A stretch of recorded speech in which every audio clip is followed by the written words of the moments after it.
साथियों, चैप्टर 140 में हमने आपसे मेष लग्न से लेकर कन्या लग्न तक तुला राशि में स्थित शुक्र के फलों के बारे में बात की थी।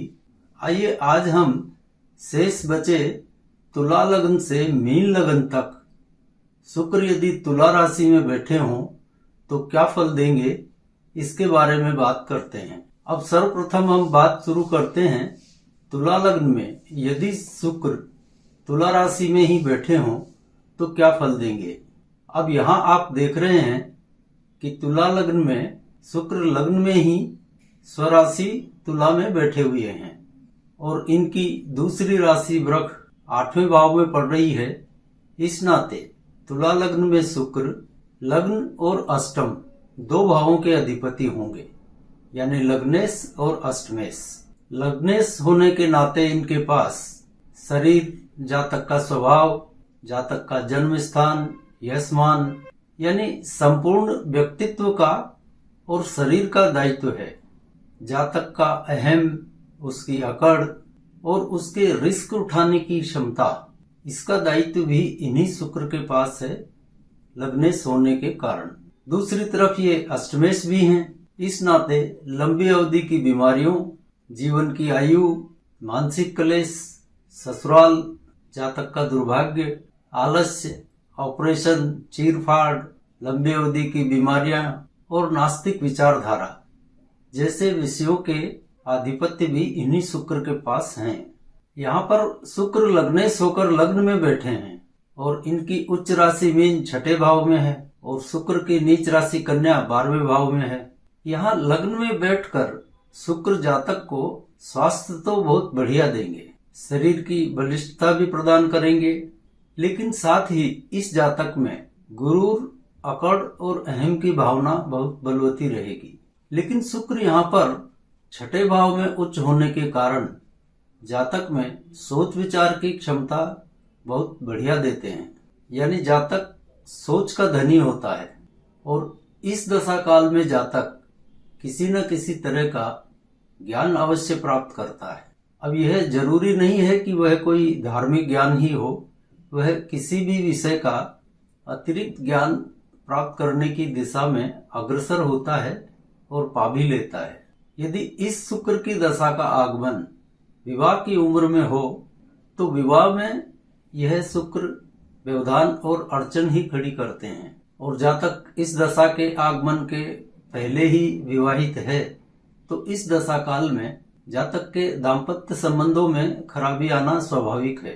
जीवन साथी से भी संबंधों में चिक चिक करवा देता है और ससुराल पक्ष से संबंधों में भी कमजोरी आती है।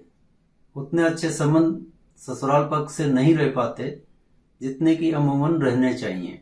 इस शुक्र के दशा काल में जातक किसी की अधीनता या नौकरी नहीं कर पाता और यदि नौकरी करना, अधीनता करना उसकी मजबूरी ही हो तो उसमें फिर दिक्कत परेशानियां आना शुरू हो जाती हैं, यानी सहज रूप से नौकरी नहीं हो पाती। और इस शुक्र की दशा में जातक का कोई ना कोई शत्रु, प्रतिद्वंदी खड़ा ही तैयार रहता है और उन शत्रुओं की वजह से जातक चिंताग्रस्त स्वभाव का हो जाता है और एक तरह से जीवन का आनंद नहीं ले पाता। चिंता या परेशानी कुछ ना कुछ उसके साथ लगी ही रहती है। तो अभी तक हमने आपसे बात की तुला लग्न में तुला राशि स्थित शुक्र के फलों के बारे में। आइए अब बात करते हैं वृश्चिक लग्न में यदि शुक्र तुला राशि में स्थित हो तो वह क्या फल देते हैं। अब वृश्चिक लग्न में शुक्र तुला राशि में होंगे तो तुला राशि 12वें भाव में पड़ेगी और शुक्र की दूसरी राशि वृष 7वें भाव में होगी। तो यहाँ पर शुक्र द्वादशेश और सप्तमेश हो जाते हैं। अब यहाँ वृश्चिक लग्न में शुक्र की उच्च राशि मीन 5वें भाव में पड़ेगी और नीच राशि कन्या 11 भाव में पड़ेगी। अब यहाँ शुक्र द्वादशेश हैं, इस नाते निद्रा, हानि, व्यय, दान, विदेश यात्रा, भोग जैसे विषयों पर इन शुक्र का आधिपत्य रहेगा। दूसरी तरफ ये सप्तमेश भी हैं तो सप्तम भाव के कारकत्वों पर जैसे जीवन साथी, काम वासना, झगड़ा, चोरी, चोरीजन्य घटनाएं, साइड बिजनेस जैसे विषयों पर भी इसी शुक्र का अधिकार रहेगा। अब ये द्वादशेश हैं और द्वादश भाव में ही बैठे हैं, तो ये सबसे पहले तो जन्म स्थान का त्याग करवा देंगे। इस जातक को जन्म स्थान छोड़ना पड़ेगा और जातक के अपने कुटुंब परिवार से भी संबंध खराब करवा देते हैं। अब यहाँ देखिए, वृक राशि के भी अधिपति हैं यानी सप्तमेश हैं, लेकिन इसके बावजूद भी इस दशा काल में जातक के विवाह में अनावश्यक देरी होती है। यहाँ शुक्र सप्तम भाव जो कि उनका अपना भाव है और सप्तमेश भी हैं, और उसी सप्तम भाव को सबसे ज्यादा पीड़ित करेंगे। यानी इस शुक्र के दशा काल में जातक के विवाह में बहुत विलंब होता है, और कहीं इस दशा के आगमन के पूर्व ही जातक विवाहित है, यानी पहले ही उसका विवाह हो चुका है और उसके बाद इस शुक्र की दशा आती है, तो फिर जीवन साथी से इस दशा काल में तनाव मतभेद शुरू हो जाते हैं। यदि नक्षत्र स्वामी की स्थिति भी कुछ इसी लाइन की हो तो इस शुक्र के दशा काल में अलगाव तक की नौबत आ जाती है। जातक इस दशा काल में किसी तरह का साइड बिजनेस करता हो तो उसमें भी उधारी में धन फंस जाएगा या फिर कहीं ना कहीं नुकसान उठाना पड़ेगा। और जातक इस दशा काल में यदि पैतृक धंधा करता हो तो उस पैतृक धंधे में भी गिरावट का सामना करना पड़ता है।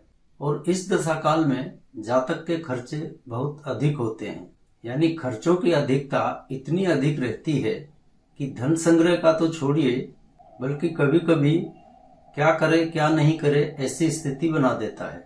तो कुछ इस तरह के फल वृश्चिक लग्न में तुला राशि स्थित शुक्र के मिलते हैं। अभी तक हमने आपसे बात की वृश्चिक लग्न में तुला राशि स्थित शुक्र के फलों के बारे में। आइए अब बात करते हैं धनु लग्न में यदि शुक्र तुला राशि में बैठे हों तो क्या फल देंगे। धनु लग्न में तुला राशि 11वें भाव में होगी और शुक्र की दूसरी राशि वृक यह 6ठे भाव में होगी। इस नाते शुक्र यहाँ पर एकादशेश और षष्ठेश होंगे। और शुक्र की उच्च राशि मीन 4थे भाव में और नीच राशि कन्या 10वें भाव में होगी। अब यहाँ पर एकादशेश होने के नाते इस शुक्र के पास लोभ, लालच, इच्छाएं, आधीनता, नौकरी, संतानहीनता, बड़े भाई बहन, ताऊ, चाचा, बुआ, कन्या संतान जैसे विषय का अधिकार रहेगा। दूसरी तरफ ये षष्ठेश भी हैं, तो 6ठे भाव के कारकत्वों में बीमारी, व्याधि, दुश्मन, अपमान, भय, चिंता, व्यसन, असत्य भाषण, ज्ञान, सोचने की क्षमता, योगाभ्यास जैसे विषयों पर भी इन्हीं शुक्र का आधिपत्य रहेगा। यहाँ स्थित जातक को किंचित लालची स्वभाव का बना देता है और इसकी इच्छाओं का अंत नहीं होता। कहने का मतलब कि इसमें इच्छाएं बहुत ज्यादा रहती हैं और इसी वजह से इसका लोभ भी बढ़ता जाता है। यदि विवाह की उम्र में यह दशा आए तो विवाह में भी व्यवधान उत्पन्न होते हैं, यानी सहजता से विवाह नहीं होने देता। और जातक मान लीजिए इस दशा के आगमन से पूर्व ही विवाहित है तो इस दशा के आगमन के बाद वह किसी पराई स्त्री के आकर्षण में अवश्य बन जाता है और इसकी वजह से उसके अपने जीवन साथी से संबंध खराब होते चले जाते हैं। यानी इस शुक्र की दशा के दौरान जातक का मिजाज कुछ आशिकाना सा हो जाता है, तो इन जातकों को इन कृत्यों से इस दशा काल में बचना चाहिए, वरना इनका दाम्पत्य जीवन बहुत कटु हो जाएगा। धन के मामले में भी यह शुक्र कोई बहुत अच्छा फल नहीं दे पाता, बल्कि धन की स्थिति सामान्य सी ही रहती है।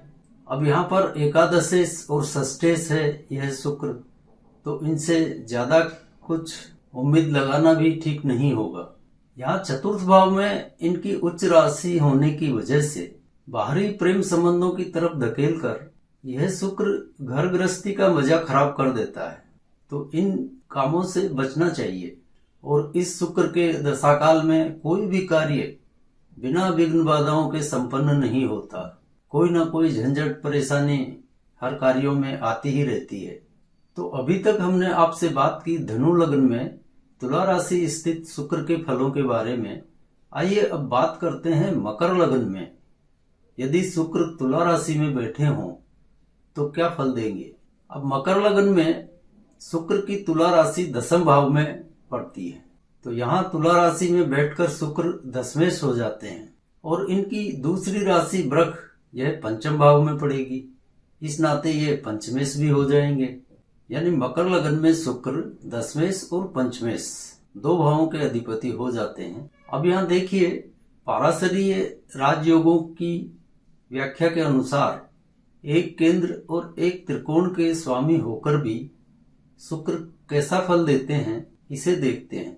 यहाँ दशमेश होने के नाते दशम भाव के कारकत्व जैसे स्वयं का कर्म, पिता, अधिकार, राज्य या राज्य सरकार से संबंध, विदेश यात्रा, उच्चतम शिक्षा, हवन अनुष्ठान इत्यादि विषयों पर इस शुक्र का अधिकार रहेगा।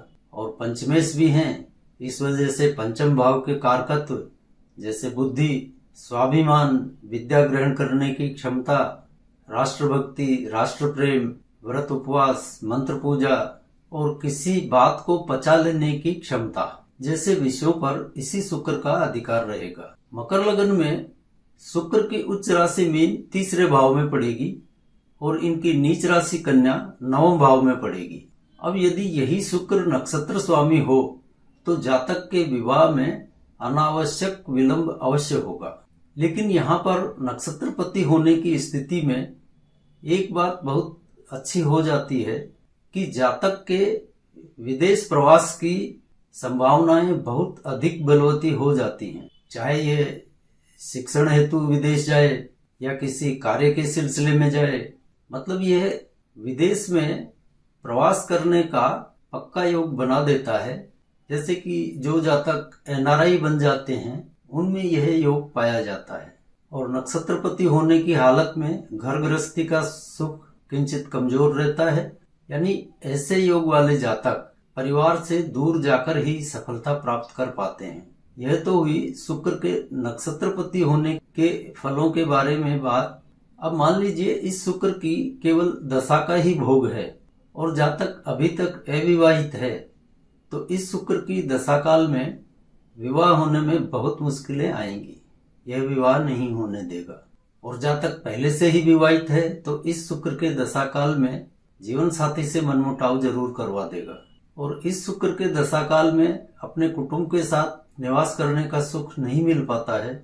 इस दशा काल में कुटुंब से दूर जाकर ही निवास करने के योग बन जाते हैं। और विदेश यात्रा का अवसर इस दशा काल में अवश्य मिल जाता है, चाहे कारोबार के सिलसिले में हो या किसी और संदर्भ में।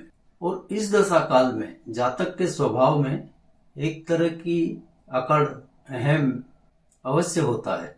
ऐसे जातक हर जगह अपनी चलाने की कोशिश करते हैं।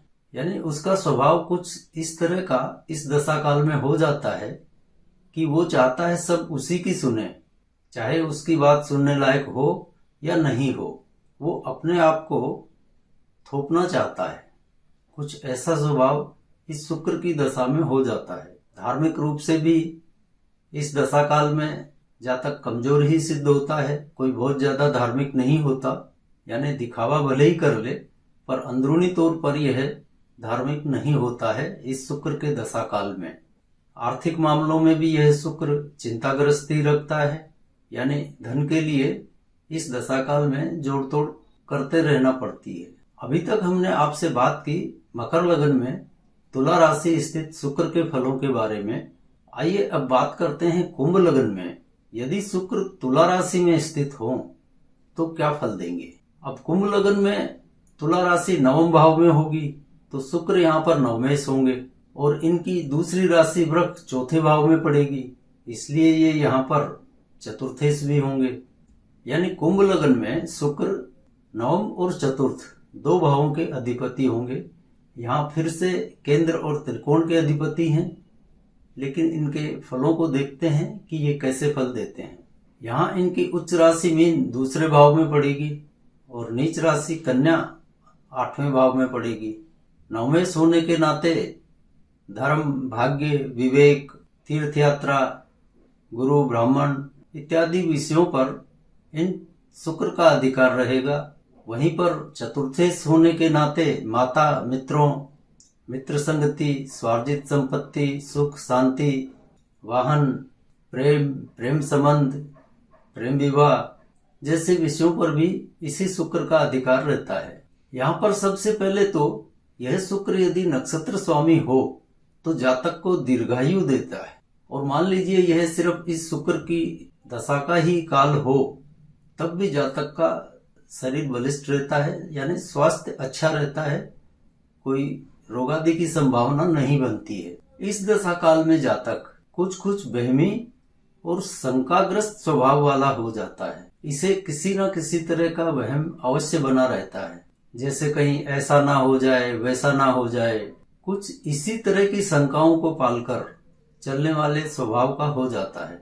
चाहे इसके वहम शंकाएं सच हो या नहीं हो, पर वहमी और शक्की मिजाज इस पर हावी हो जाता है।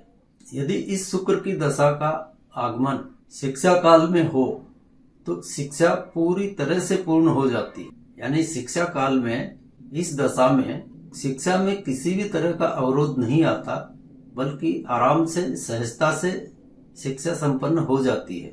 यदि ये विवाह काल हो, यानी विवाह के समय यह दशा आए, तो विवाह में यहाँ भी शुक्र अड़चन पैदा करेंगे, आसानी से विवाह नहीं होने देते। और जातक इस दशा काल के पूर्व से ही विवाहित है तो इस दशा के आगमन के बाद जीवन साथी के साथ खटपट शुरू हो जाती है।